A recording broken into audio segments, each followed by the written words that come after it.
Bonjour à tous. Alors, comme je vous l'ai promis, une petite vidéo aujourd'hui, une petite capsule également. Donc, aujourd'hui, on va parler des menteurs. On est tous amenés à mentir pour des petites choses, pour des choses malheureusement plus graves. Mais si vous voulez arriver à savoir si la personne en face de vous, elle vous ment, ici, je vous donne quelques astuces pour pouvoir arriver à les démasquer. En règle générale, on arrive à démasquer 45% des menteurs. Donc, il nous en reste quand même pas mal, 55% qui passent à la trappe. Ici, grâce à ce que je vais vous donner, soyez vraiment très attentifs par rapport aux signaux, par rapport aux signes, et vous pourrez normalement en détecter 99%, ce que je vous souhaite. Vous méritez qu'on vous dise la vérité, vous méritez qu'on soit honnête et franc avec vous. En même temps, je vais vous rappeler donc également de dire la vérité, dire les choses. J'ai fait une vidéo hier par rapport à s'affirmer, oser dire non. On ne vous demande pas effectivement de mentir parce que dire oui alors qu'on pense non, c'est mentir également. Non, ça ne me dérange pas de te rendre ce service. Non, ça ne me dérange pas de venir te déménager ou peu importe. En fait, vous êtes en train de mentir à la personne, mais vous vous mentez également à vous. Alors, petit truc déjà, quand il y a une connexion dans une relation, la personne va plutôt regarder de son œil gauche. C'est-à-dire, je fais souvent très attention quand j'ai les personnes en coaching, c'est de savoir comment est-ce qu'elles penchent plus la tête. Ici, vous voyez, je vais me tourner, je suis plutôt de mon œil droit. Ça veut dire que je vais plutôt mettre une distance avec vous. Si je me tourne et que vous voyez beaucoup plus facilement donc mon oreille gauche ou mon œil gauche, ça veut dire qu'il y a émotion, ça veut dire qu'il y a une relation, qu'il y a quelque chose qui s'installe. Et c'est pas je t'écoute, mais en fait, je mets une grande distance. Donc quand vous discutez avec quelqu'un, déjà la première chose, commencez déjà par regarder si la personne, il y a une connexion. Très important. Donc ensuite, le menteur, qu'est-ce qu'il fait? Il répète tout le temps les mêmes gestes pour mieux réfléchir. Observez, il ne va pas spécialement partir dans tous les sens. En fait, le but du menteur, c'est d'arriver à se contrôler. Donc, il va souvent répéter les mêmes gestes. Comme ça, il va se dire, je contrôle la situation, je me contrôle, la personne ne voit rien. Autre chose, c'est une personne qui pense contrôler. Donc, elle va vous regarder un maximum droit dans les yeux. Parce qu'on sait très bien que quelqu'un qui a un regard fouillant, c'est quelqu'un qui a quelque chose à se reprocher quand la personne va commencer à regarder partout et on va lui demander « Regarde-moi droit dans les yeux et dis-moi sincèrement si tu me dis la vérité ». Donc le menteur, inconsciemment, il va vous regarder droit dans les yeux déjà même avant que vous lui posiez la question. Première chose. Les menteurs, ils vont aussi utiliser par rapport à leurs gestes des grands gestes. C'est-à-dire qu'ils vont partir sur la meilleure défense, c'est l'attaque. Et ils peuvent partir et faire des grands gestes pour expliquer les choses, etc. Donc, ils vont vraiment faire des pièces de théâtre.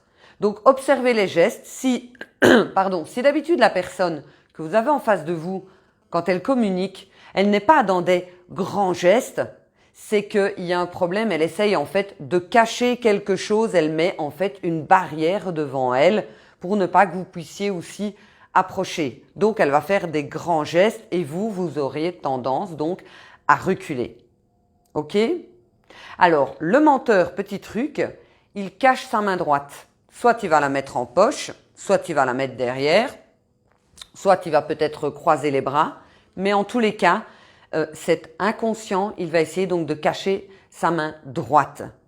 Ou il va justement la contrôler. Vous voyez, moi je vous parle, je ne vous mens pas, mais décidément, il va vraiment suremployer cette main droite ou ne fût-ce que de la cacher. La même chose pour la parole. Quelqu'un qui vous ment, il va parler comme ça. Donc en fait, il sait qu'il ment et il va tout le temps mettre ses mains devant la bouche. Donc ça aussi, c'est un signe, faites attention.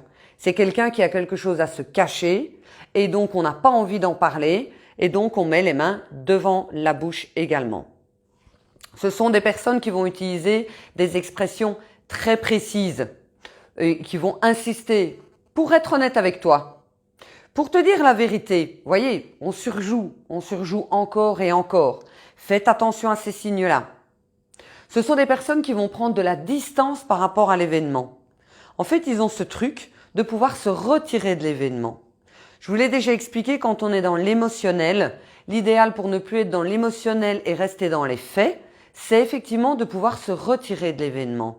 Et le menteur, c'est ce qu'il fait. Je vais vous donner l'exemple de Bill Clinton avec Monica Lewinsky, si vous vous souvenez de l'épopée qu'il a eue avec la relation sexuelle qu'il a eue donc avec sa secrétaire.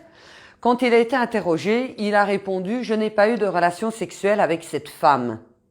Or, il aurait très bien pu dire « Je n'ai pas eu de relation sexuelle avec Monica Lewinsky ».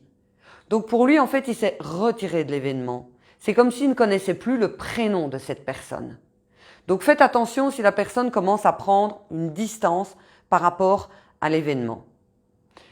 Un nouveau truc par rapport au menteur ou à la personne qui est en train de vous mentir, elle va répéter la question que vous lui avez posée. Où étais-tu hier soir? Tu me demandes où j'étais hier soir? Ça lui permet de lui laisser un laps de temps pour se concentrer et trouver une réponse. Donc il va entre guillemets broder. Est-ce que tu peux répéter? C'est bien ça que tu me demandes? Et il va donc répéter la question. La personne aussi qui ment, elle aura un sourire figé. Alors, quand on sourit à quelqu'un qu'on apprécie, c'est un signe aussi, vous pouvez faire attention. Quand on sourit, on a les petites rides autour des yeux. Donc en fait, on sourit du visage complètement. Une personne qui vous ment, elle va essayer d'être sympathique et agréable. Donc qu'est-ce qu'elle va faire?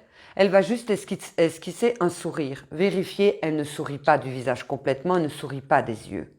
Ça, c'est un truc que vous pouvez faire attention aussi si vous estimez qu'il y a des personnes qui sont fausses dans votre entourage. Quand vous annoncez une bonne nouvelle à quelqu'un, attention aux faux amis, attention aux relations toxiques. C'est un peu pour le moment, j'use et j'abuse de ce terme pour apprendre justement à vous protéger. Si la personne vous annonce une super bonne nouvelle et qu'elle sourit et que vous voyez qu'elle ne sourit pas avec les yeux, c'est pas bon, faites très attention.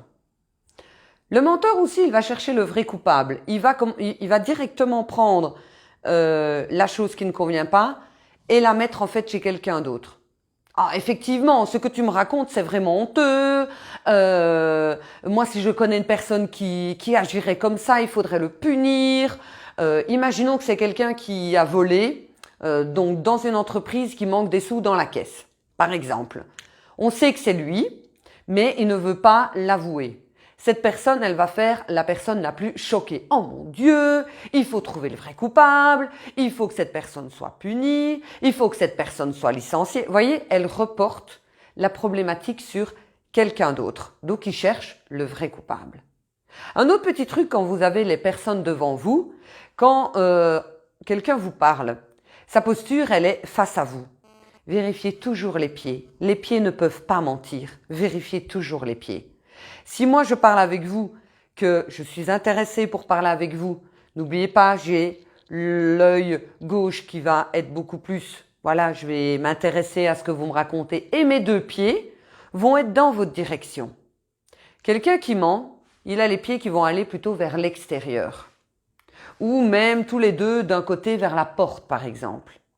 Tout ça est inconscient. La personne elle ne s'en rend même pas compte. En fait, ça veut dire qu'elle veut déjà fuir. Elle cherche déjà un endroit. Il faut absolument que je clôture cette conversation et il faut absolument, effectivement, que je parte. Ok? Alors, encore un petit truc par rapport au menteur. Il va vous donner plein de détails. C'est-à-dire que, imaginons que la personne, en règle générale, il lui faut, on va dire, 15 minutes pour rentrer chez elle. Vous savez que la personne, elle quitte le boulot, 15 minutes, elle est là. Et que là, il lui a fallu 1 heure. Parce qu'elle est passée quelque part et qu'elle ne veut pas vous le dire. Un exemple. Elle va imaginer, vous dire qu'il y avait un accident, par exemple.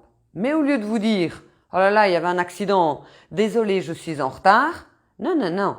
Elle va vous raconter qu'il y a eu un accident avec une telle voiture et qu'elle s'est énervée. Enfin, vous allez avoir droit à tous les détails. Donc, faites super attention.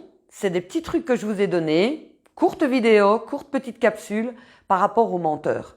Pourquoi est-ce que je vous parle des menteurs? Parce qu'on est dans la semaine des relations toxiques. Je vous invite encore à venir nous rejoindre sur le groupe Facebook. C'est un groupe Facebook, il y aura beaucoup d'échanges et de vidéos par rapport aux personnes toxiques. Le groupe s'appelle les survivants des personnes toxiques, des relations toxiques. Donc je vous y invite où on pourra également échanger. Partagez cette vidéo, elle peut être utile si vous avez affaire régulièrement à quelqu'un qui vous ment. Et je vous dis à bientôt dans une nouvelle petite capsule. Gros bisous, à bientôt, ciao.